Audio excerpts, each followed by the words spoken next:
I'd like to call the Monday, April 21st, 2025 Common Council agenda, or Common Council meeting to order. We will begin with the Pledge of Allegiance. Councilwoman Ficus.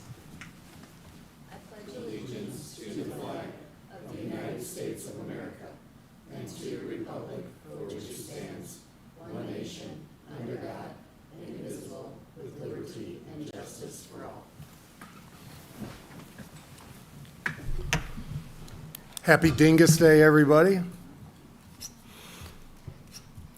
got some smiles. So quiet, geez, thank you.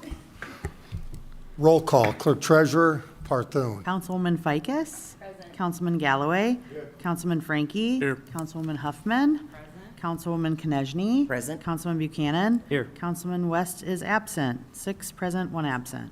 Approval of minutes, do I have a motion? I'll make that motion. Second. Motion and a second, discussion? All in favor? Aye. Opposed? Motion passes. Petitions and comments of citizens, do we have anything online? We do have one here. Rick Ogle, please come forward, state your name and address for the record, please.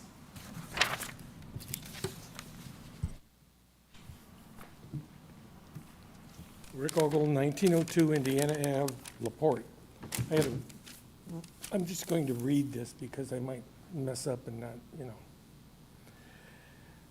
I was looking at the agenda, and I thought, I'm pretty lucky today, talking about a crosswalk or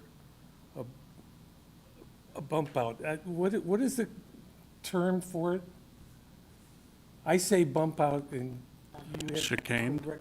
No, Whatever it is. Call it a bump out. bump out, yes. Okay, I'm going with the I mean, bump out. they're solid and there's paint, but they're. Anyway, I looked at the agenda and I thought, perfect. Road funding presentation and transfer of funds. So I was thinking about this after the last meeting. Excuse me. So I asked my neighbors. I asked the neighbor to the north of me, 2 to the south of me, 1 across the street from me. There are approximately 27 children, whether they're preteens, but the preteens are the majority. There might be some teenagers. I have a 2-year-old great-grandson and another child on the way. So that would be approximately 29 within 5 houses. Nowhere to walk across the street. So I've spoken to the council more than once. It was suggested I speak to the city engineer, which I did. It was suggested that I speak to the traffic commission, which I did. No one has yet to tell me or give me a good reason why there cannot be a bump out in 4/10 of a mile on Indiana Ave. No one's told me that. So I thought, well, transfer of funds. I hear it every meeting I come to, and you all get to speak it. And I thought, okay, well, why not cut down 2 trees, use that money to set up a bump out?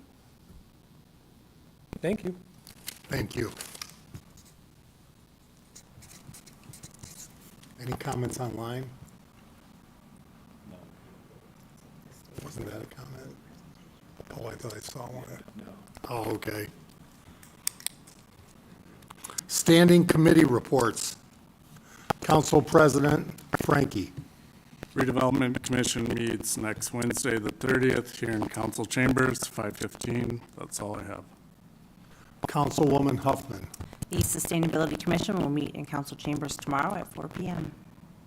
Councilwoman Ficus. Park Board met on Wednesday, April 16th. Mark Schreiber wanted to make clear that the new lift being put in at the Civic is being paid out of funds from the United States Housing and Urban Development and CDBG COVID funds, not American Rescue funds through the city. The Steady Stitchers have occupied the First Street building, AKA the old Girl Scout building, for about 3 years. They had a fundraiser to be able to make some improvements to the exterior of the building. Seamless Gutter will be doing soffit, fascia, and gutters. Approval was given for Seamless to put a sign out in front of the building. It was also unanimously approved to give any member of the Activity Center for Older Adults a 20% in-person discount to any civic-sponsored event. Youth sports fundraisers and give-back nights will be starting soon, so I will update as those come out. And as a wonderful side note, Beechwood did over $30,000 in memberships on day one of the season. That's a record for the course. So shout out to Kyle and his team for doing such amazing things at Beechwood. And then finally, Traffic Commission will meet on Tuesday, May 6th, 5 p.m. at the police station. Councilman Galloway. Mayor's Veterans Committee met on April 14th. We're still working on the brick dedication and the Veterans Program in November. And on the 15th, the Police Merit Commission met. Got 3 applicants that passed. They're going for interviews. They got 1 spot open right now, and 2 of them applicants are green, so they would have to go to the academy. That's all I got. Councilman Buchanan. Nothing to report this evening. Councilwoman Konechny. The Airport Authority's next meeting will be on Wednesday, April 14th at 5:15 at the airport. Next, I've asked our engineer to come tonight, talk about road funding, what that looks like, how it's developed, because I think there's a misunderstanding in the public of how much money we get for roads from wheel tax, from the state and so forth, and how much work that equals in this day's market. So with that, I'd like to turn it over to Nick Minnick, our city engineer, and please ask as many questions as necessary. But I thought it was important for the public to understand the money we receive, the number of roads we can do. So with that, Nick Minnick. Mayor, thank you, council, thank you. Just wanted to give just a brief update of kind of upcoming work, first of all. We did receive Community Crossings Matching Grant last year. At the end of the year, it's 2024-2, which means it's the second call for projects. That project was awarded and is underway mostly with the concrete work with Milestone. And that's a $2.8 million contract. That's the first time with Community Crossings we've been able to kind of expand past the $2 million mark. Then we are also awarded and will bid a small section that's in coordination with the school's transportation project on Stevens Road. That was awarded this spring, and that's about $150,000. And that is actually the last dirt road in the city that we're. Some of them are in condition that they feel like that, but that is the actual last dirt road. So we've been on a path with asset management for pavement for over a decade now. We were kind of one of the early adopters, and then the state really took charge, and we've been making progress as we went. We started in 2016 with a PACER rating, and just as a reminder, a PACER system is the kind of scoring system for the surface quality of a street. So it can tell you about what's happening under the surface, but really it looks at the surface. And in 2016, we had undergone one of the largest paving programs the year before that we'd done in a very long time, which was about $2 million worth of work. And after that, we were at a 4.6 out of 10. We've progressively gotten better. In 18, we were at 5.2. In 19, 5.7. In 2020, is 6.0. 2021 is 6.1. 2022 is 6.2. And then we stalled out. So in 2023, we reassessed all of our streets. We're at about a 5.7. And then we've been staying consistent at the 5.7. It's really important that we understand what's happening here, why that is. And I think one of the most important things to talk about is between 2014 and 2025, the cost increases we have seen for our infrastructure projects have been staggering. And for example, asphalt surface has gone up in 10 years about 81%. So where we were seeing $64 a ton in 2014, we're now at $116 a ton. And these are kind of average prices, so sometimes we can get them a little lower. A lot of times they end up being higher depending on the complexity of the project. Then an intermediate was the lowest on the increases, and it was only a 36% increase, because occasionally it's kind of a middle layer that's easier for them to lay, and we're at about $83 a ton. But then I think anytime we're doing community crossings, which is a state program, we need to be repairing our at least curb ramps, if not sidewalks, to meet ADA requirements. And that's where one of the biggest increases has been. So 4-inch concrete per square yard has gone up about 247% between 2014 and 2025. Same thing with curb ramps, 250%. So where we were seeing it was expensive then, in 2014, around $155 a square yard for a curb ramp. The last bid, the average price on the last bid we received in the fall was $543 a square yard. So we're seeing these numbers increase exponentially, whereas our funding hasn't changed significantly. So right around that 2015-16 mark is when the state allowed for local municipalities and really pushed for them to adopt a wheel tax. So the city did adopt a wheel tax, and we received about $30,000 in our wheel tax. There's two funds there, and then surtax, which is the bigger of the two, we're just under $500,000. So we receive about $525,000, we'll say, $1,000 annually. We receive just under $200,000 on our trash impact fee. So that's the fee assessed to the wear and tear of trash vehicles on our streets. So that's what shows up in the trash bill. And then the legislature at the time also gave communities more MVH, but they restricted half of it. So then we have a restricted MVH fund of $470,000 roughly. So if you add all these up, we're at right around, we're under $1.2 million. And community crossings has always been a program, so since it started, that allowed us to apply for up to $1 million with a $1 million match. The issue being the MVH restricted was pulled out of kind of street operations. So anytime we're able to use restricted funds to supplement that, because our street department is actually repairing or reconstructing portions of street, then that money comes out. There's other things like community crossings is up to 50%.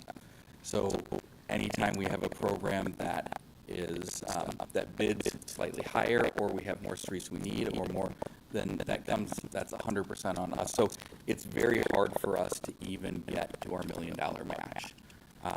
The other big thing is we try and make sure we maximize every single tax dollar possible. So over the last decade, we've also had 4 different federal aid projects that were dedicated to street paving. So we've been using some of our MVH dollars to match federal dollars, which is at an 80-20. Those dollars have been harder and harder to come by and use in the way that we were using them for pavement management.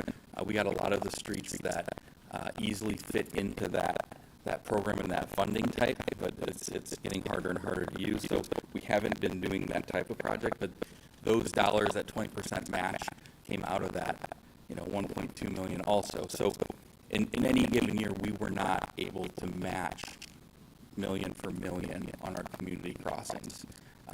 So then we, in order to build that back up to be able to match and get to our current program, which is almost $3 million, we took about a year and a half off, and then we utilized our community crossings grant to pair with our numbers and letters sewer separation project. So we had a period of time where the sewer separation project, the pavement associated with that, was using up a lot of our paving dollars.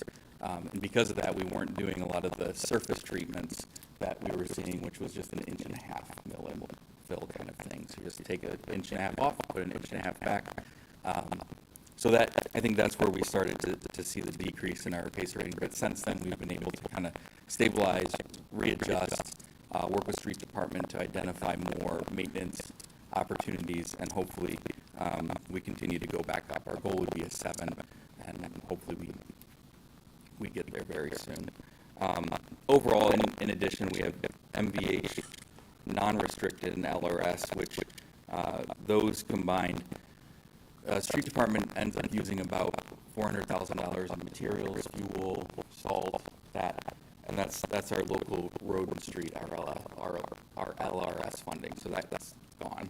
And then MVH, the regular MVH can be used for salaries, so we get about $470,000 for that, but our street department costs closer to $1 million to operate on an annual basis. So we're filling the gap with whatever we can.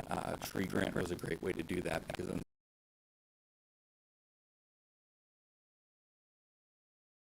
temporarily gone away, hopefully. And then in addition, things like street sweeping, which stormwater covers, different things like that. So I just wanted to kind of hit home the fact that the cost of this is a lot. We're not getting a ton of dollars here for the cost. I wanted to kind of give an example. If we had an assessed value on a home, if your home had an assessed value of about $200,000, which is probably close to average in the city, at 1%, you're looking at paying about $2,000 in property tax. Of that $2,000, the city ends up getting 24%. So if we have the city getting 24% of your property tax, which is right around $480, let's say there's no police, there's no fire, there's no parks, there's nothing else. Let's say we were just using that $480 that would come from property tax, and we're trying to apply it to our streets. So with our last paving program, if we were doing a mill and resurface, so 1.5 inches of asphalt coming out and going back in, your property tax, if that was your stereotypical home with, an average of 26 foot is what our roads would be on average. So we would be able to pave with your annual property tax that you would be giving the government about 13 feet. So Nick, stand up. Oh. You're what? 6'4". 6'4"? So 2 of Nick Otis. That's how much, if we applied all of kind of the average residential property tax. 8. No, so if we actually took just kind of a representation, if we took all of the property tax revenue we get and applied it to streets, which we don't do.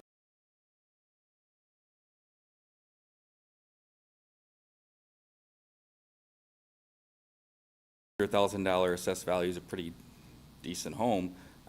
We'd be looking at about 13 feet. Now, if we wanted to reconstruct that, so based on our current costs, if we wanted to take off 4 inches of asphalt, not even do any subgrade treatment, put new curbs and new sidewalks on that same road, and use property tax dollars from that one kind of prototypical home, we'd be looking at about 15 inches of road. So the cost to do this versus the revenue we receive, say on property tax alone, is really not feasible. So what we have to do is continually look at how we do better, how we pair our projects. Like we may have seen a dip in our PACER rating, but by using community crossings associated with a sewer separation and water project, we were able to kind of expand their ability to help on other things. So it's every way that we can maximize every single dollar possible we're doing, but the numbers are staggering. I mean, it's just nearly impossible to get to a point where all of our roads are in good condition with the current funding matrix we have. But we keep them, well, I mean, if you didn't even have the wheel tax, that would be extremely an issue. If we didn't have the wheel tax, we'd probably have around $600,000 a year. So we would be losing out on $800,000 annually if we maximized our community crossings, which we put in an application, and if everything's perfect, we get all the projects. This last time, things didn't align. We didn't get 4 of our streets. We still had around 45 streets, but the reality is it's not a given that we know in 1 year, 2 years, 3 years, we're going to get those dollars. We have to essentially apply for those on an annual basis and hope we get them. The INDOT does a great job trying to get the dollars out to communities, but it is still a competitive process. I guess one of the other questions that we get is the Health Foundation of LaPorte has been kind enough to support trails and so forth.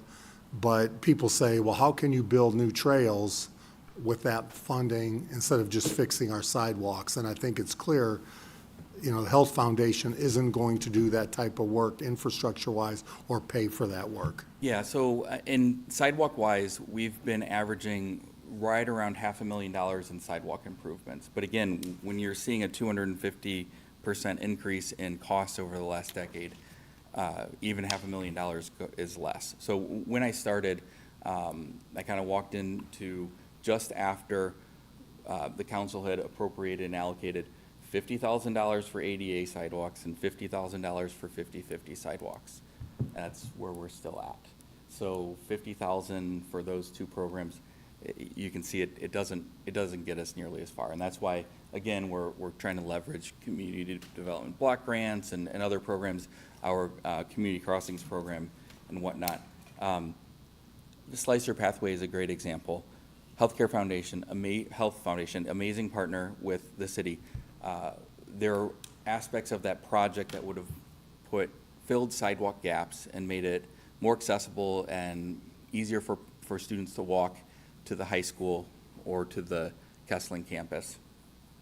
But a portion of that went in front of some homes, and there was a lot of concern that Health Foundation didn't necessarily want to be involved in the portions that with putting new sidewalk in front of homes where it didn't exist, just because there's sometimes some challenges with right-of-way ownership. You know, people don't always love that. So Health Foundation is doing a great job transforming our trail network and doing things like that. They have not been participating in our sidewalk programs. So to put it into perspective on a bigger scale, roughly a mile is, what, $1 million, probably a little over now? So the, what I had mentioned, 4 inches of asphalt, curbs on each side, sidewalks on each side, that's about $2 million a mile. And that's not even a full reconstruction, that's just, you know, better. And But- do we know how many miles of road are in LaPorte? 118 center line miles of road, yep. So how many nicks is that? That's a lot of nicks and even more birds.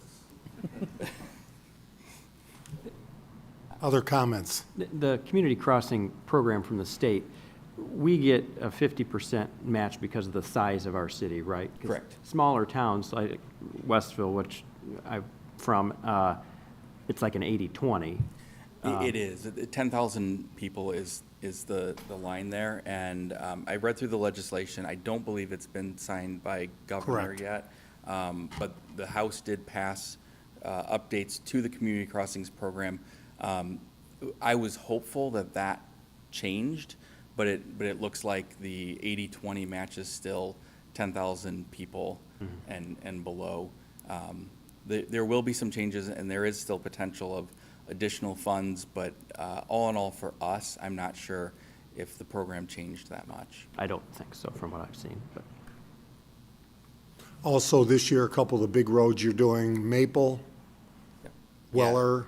Weller, section of Weller, not by Riley necessarily, but further down, Maple right out here, and then further down, Ohio Street's a big one that we really needed to get to. There's a number of streets. We got 4 or 5 calls when people started seeing equipment moving and construction happening, and they said, well, why not this street? And I said, well, that street's on the list. So I think the ones that people were really hoping to see. We did get quite a few of them. We also struggled to get our program together because we're trying to develop a program that doesn't kind of step on the toes of whatever we are going to have to do for lead line replacement in the future. So we don't necessarily want to invest a lot of money in pavement in areas that we are going to have to do future utility work. So we're trying to make sure, like I said, maximizing every single dollar, and we want to get every year of life out of every pavement section we put down. Is the Weller closer to the railroad tracks? Yes, by the railroad tracks, essentially from Second to Central, I believe. Yeah, I think maybe Greenleaf. Other comments? So just to kind of help summarize everything, funding has not really changed, but costs have gone up anywhere from 100 to 250%. The city's budget for roads is, or for street or whatever, a lot of it's used to match so we can double it or more. And we have to build that up each year. If we just used our dollars, it would go a fraction of the distance. Courtney, this might be more for Courtney, but like the example that was said earlier, why couldn't we not cut down a couple of trees from the tree grant and put it towards roads? There are specific funds that we're statutorily required to fund Right. different So it's- things. So So it's not a pot of money. it's not a pot of money, no. No, Indiana Ave's different too, in that we have an arborist that worked with the engineers for NDOT to assess all of the existing trees and the underground utility work that was going to be going on. So we were able to figure out which trees needed to come out, not just for the construction that was happening that you saw, but if we were going to, run a new sewer lateral right where a tree was, that tree probably had a significantly decreased lifespan. So we're always trying to maximize the dollars, and that's one way we do it is take into account things like underground utility infrastructures and tree and things like that. And look down the road a little bit because it wouldn't make sense to resurface a road that needs underground infrastructure work. So Exactly. put the cart, in the right place for the horse and that. One example, we are doing a section of Lakeshore Drive, which that project is going to be delayed until later in the summer, and that's purely based on underground infrastructure going in. So we try and make sure that all of that lines up.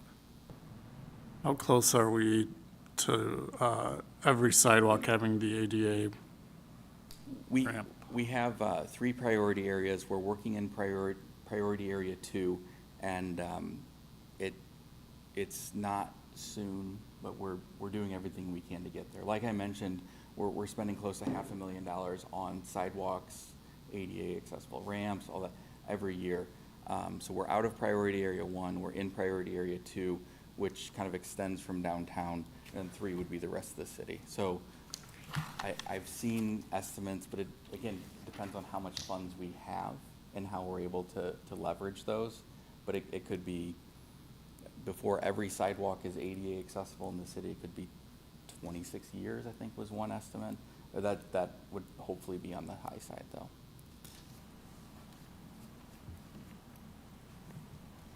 I do think it's important to note, even though this is not budget related, when we're talking about redoing roads, regardless if it's an inch and a half or 4 inches, asphalt plants are only open when the weather is nice. So we're talking April to maybe October. So being in Northwest Indiana, if the weather is not kind, the plants are not open and the roads can't get done. So, if we have a terrible winter that extends all the way until now, things get pushed back. And I know that's frustrating, but that's something that's completely out of the city's control.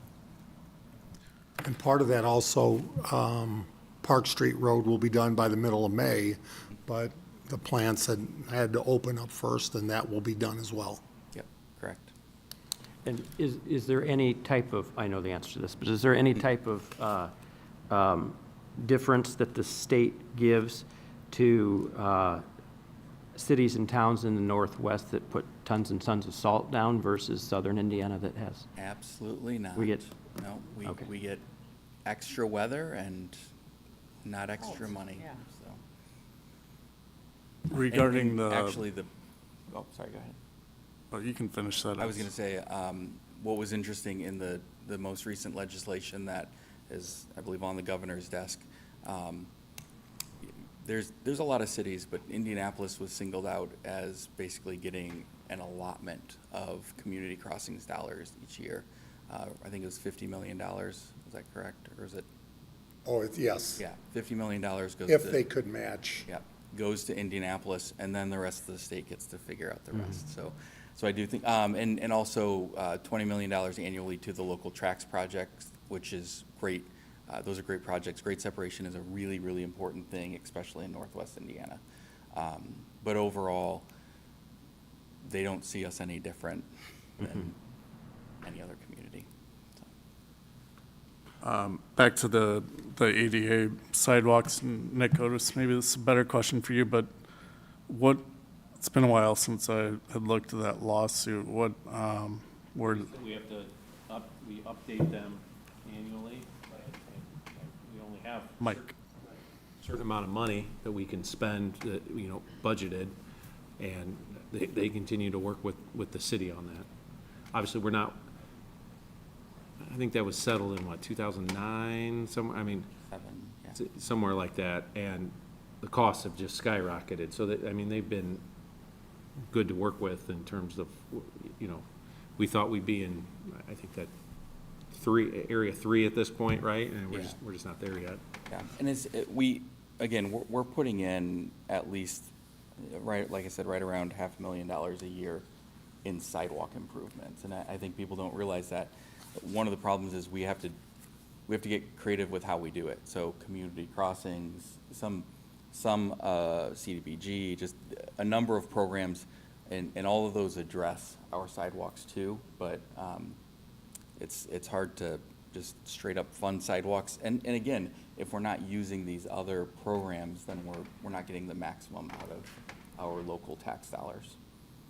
Well, and I thought you brought up a good point last week was when that agreement took place, sidewalks were $50 a square yard, and now they're $200 a square yard or more. Yeah.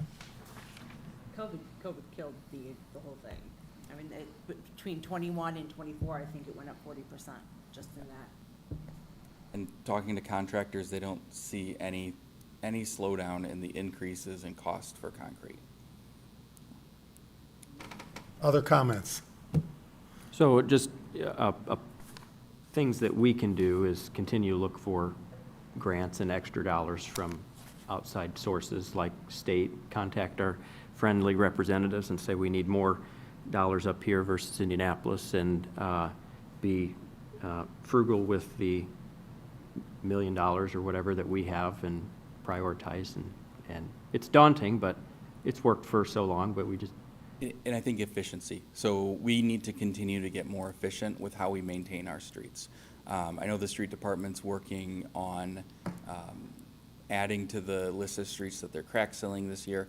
The more we can do treatments in the interim. So a lot of the streets that we did in 2015 are not where I'd like them to be. And some of that's because we haven't had the funds dedicated to, say, a seal coat or the crack sealing, different things like that. So the more we can maintain those pavement sections and get more than a decade of life out of them, that's the ideal situation. Thank you, Mr. Minnick. Thank you. I said, ride your bike. Council President Frankie. Your Honor, I move to read a resolution read in its entirety for the first and only time. Second. Motion and a second. Discussion? All in favor? Aye. Opposed? Council President Frankie. Resolution for an additional appropriation for the Community Development Block Grant Fund, Fund Number 2226, and the Community Development Block Grant COVID Fund, Fund Number 2440. Whereas it has been determined that it is now necessary to appropriate more money than was appropriated in the 2025 annual budget, Now therefore, Section 1, be it resolved by the Common Council of the City of LaPorte, LaPorte County, Indiana, that for the expenses of the taxing unit, the following additional sums of money are hereby appropriated out of the fund named and for the purposes specified, subject to the laws governing the same. Community Development Block Grant Fund, Fund Number 226-103-1111, Program Administration. Amount requested, $41,556.48. Amount approved, $41,556.48. Fund Number 2226-103-421.001, Sidewalk Improvements. Amount requested, $198,316.40. Amount approved, $198,316.40. Community Development Block Grant Fund total, $239,872.88.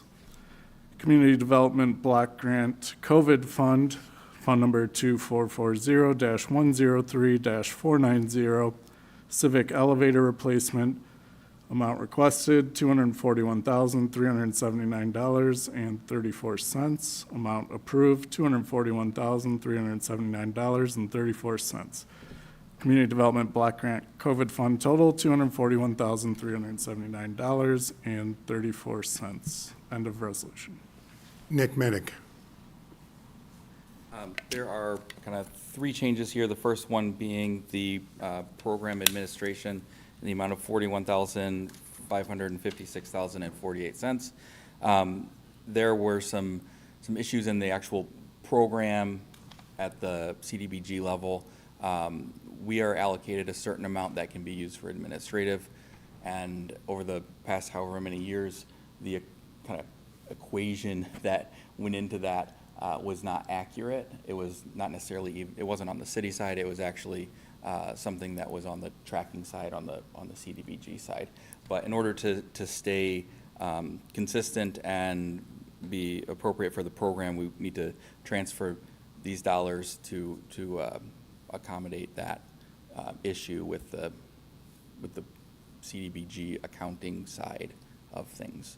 So again, it wasn't necessarily a local issue. I think this is something that other communities are dealing with as well. Sidewalk improvements, we have out for bid sidewalk improvements. We did quite a few last year as well. So this $198,316.40 was money left over from last year that'll be reappropriated this year for additional sidewalk improvements. And then the last one would be the COVID funds. So the CDBG COVID funds were very challenging for a lot of communities to use. Luckily, working with the Park Department, Civic, and our CDBG coordinator, we were able to identify the fact that with the Civic being used not just for COVID, but for other vaccination events and testing and a number of things, having the functional elevator and providing access and allowing for social distancing, all those things fit into the purpose and kind of intent of the CDBG COVID dollars. So it's a need at the Civic, and otherwise these dollars end up going back to the feds and they go away. But it is, again, a need that we have, and it actually fits what was anticipated to be used for. Questions for Mr. Minnick? I will note that the $241,379.34 for the Civic elevator replacement, those funds, that's the total balance that's available from HUD. So we're pulling all of them into the additional appropriation so that once the project is bid and we find out the cost and there's change orders, whatever happens, we don't have to come back and do several different additional appropriations. If there's money left over, it'll stay appropriated, and if we don't spend it, it goes back into the cash, and we can reappropriate it for another eligible project, or... Which there are very few eligible projects at this point with these dollars. Mr. Schreiber, anything to add? This, Courtney, the CDBG COVID money is different than ARP money. It was. It is, yes. We mentioned that before, but Yes. that all had to be appropriated. Yes, and we had a separate fund for the coronavirus fund, if you remember, that was probably about 700,000 that we were allocated. Correct. Yeah, all of those are separate funds, separate eligible uses, all federal funding, but different federal funding with, Yes, okay. Not yet, when we've been, do the public hearing. Okay, there will be a public hearing. I believe this information was put into the newspaper. April 5th, 2025, this was published for a public hearing on these matters. So on these matters, I will now open up for a public hearing.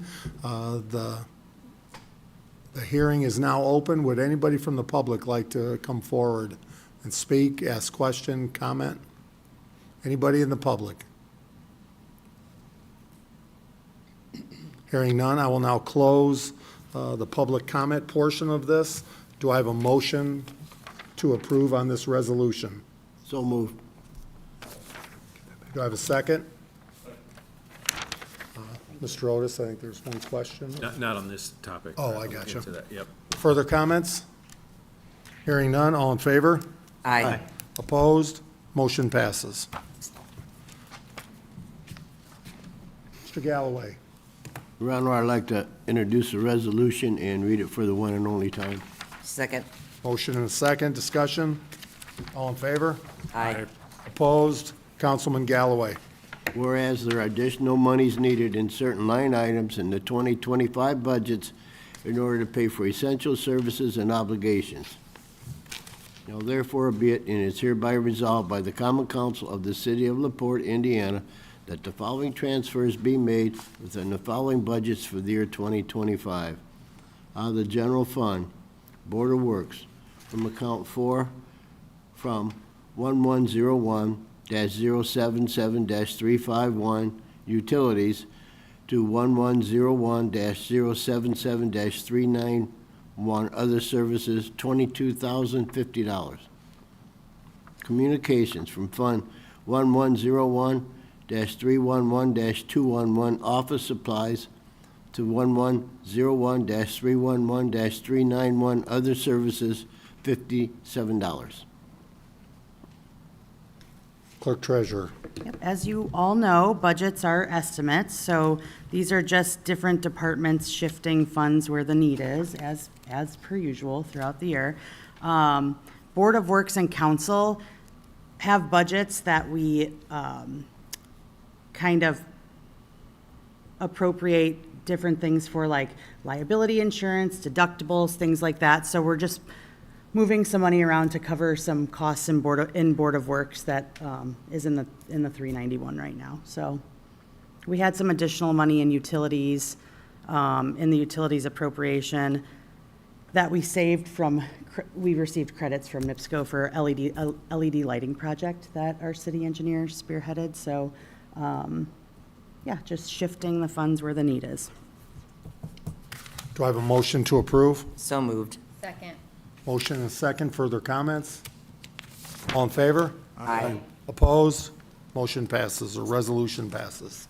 Other business. Yep, we had one question, comment on our Facebook feed, and this is for Nick Minnick, from Lauren Simpkins. How much money does the city collect on the wheel tax every year? Maybe Courtney knows that, too. The wheel tax is small. Yeah, so out of the MVH report last year, so this would have been our last year's dollars, we collected $498,197 for the surtax, which is the one most people think is wheel tax. associate with Yes. wheel tax. And then trailers, things like that, that would actually be the wheel tax, and that was $32,617. So that was what was collected. What I think what is great about those dollars is they are collected and they go straight into the streets. So we try and identify matching dollars so that we're multiplying them, not dividing them. We're not pulling anything out. Those dollars are only allocated for reconstruction of roads, and that's what they're used for. Other business. Obviously, we're watching the legislature closely. I think it's a $2.4 billion loss that they're facing over the next 4 days. And we'll see how that affects local government. And Happy Dingus Day to everybody. Any comments? Motion to adjourn? Second. All in favor? Aye. Opposed? We are adjourned. Have a great and safe evening.